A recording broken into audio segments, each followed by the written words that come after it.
El tan conocido Imperio Español, un imperio al que le decían que nunca se ponía el sol, ya que abarcaba medio mundo. Hoy intentaremos resumirlo de la mejor manera posible y aclararemos algunas dudas respecto a este.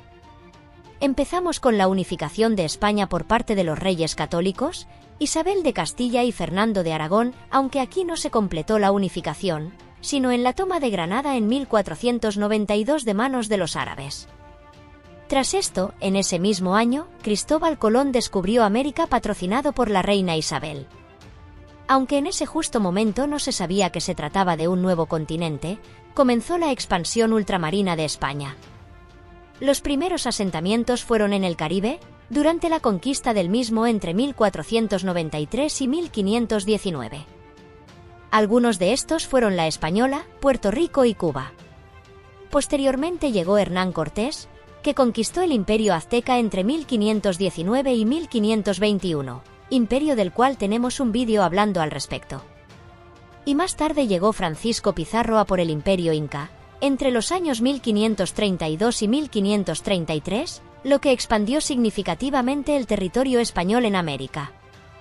Otros nombres menos conocidos fueron Pedro de Valdivia, que conquistó la actual Chile y Argentina, o exploradores como Ponce de León y Hernando de Soto, que exploraron la zona suroeste de Estados Unidos, por la zona de la actual Florida.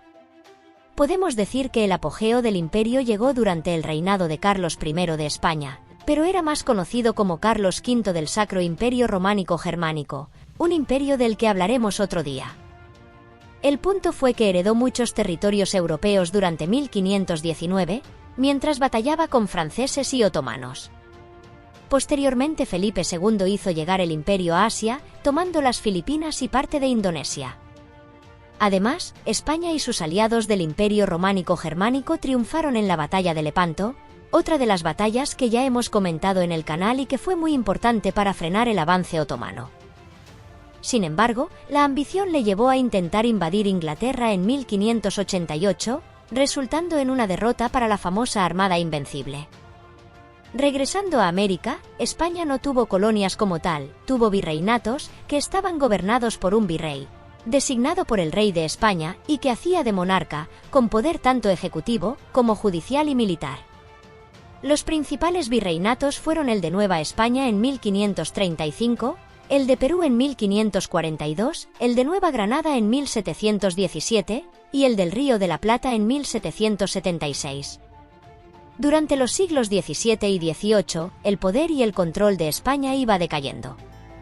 Esto se debió a diferentes factores, comenzando por la Guerra de los 30 años y la firma de la paz de esta, denominada la Paz de Westfalia. Esta duró desde 1618 hasta que se firmó la paz en 1648, y resultó en grandes pérdidas territoriales para España, sumado a un debilitamiento del poder militar y económico.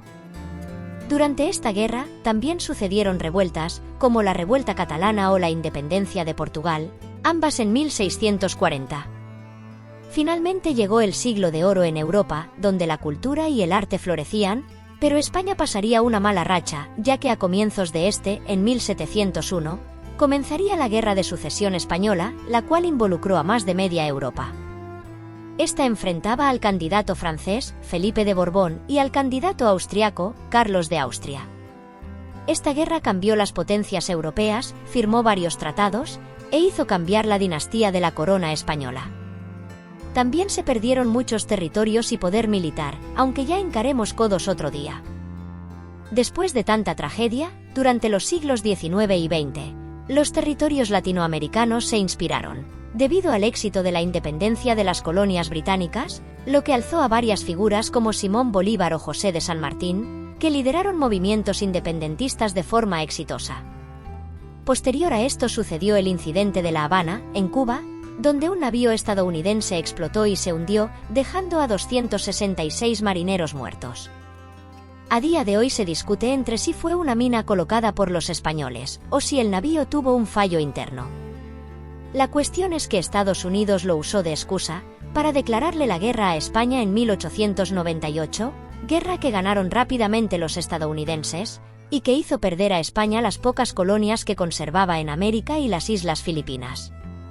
Y por último, tras la creación de la ONU y el Acuerdo de Descolonización, También se perdieron las colonias de todos los países europeos en África, incluyendo las de nuestro protagonista.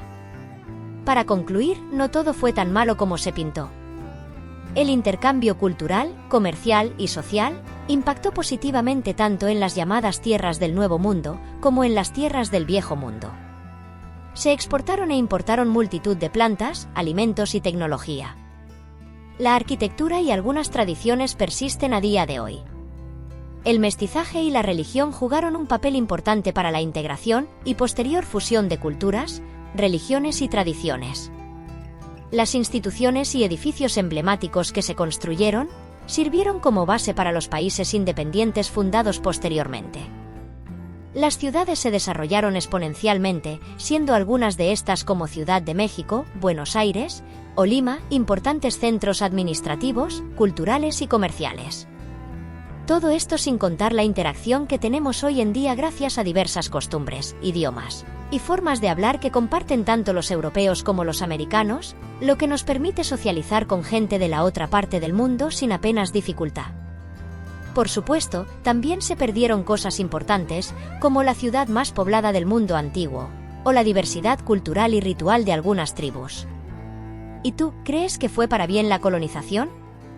¿O crees que perjudicó más de lo que aportó? Leeré ambos puntos de vista en los comentarios. Muchas gracias por ver el vídeo. No olvides suscribirte y dejar tu like.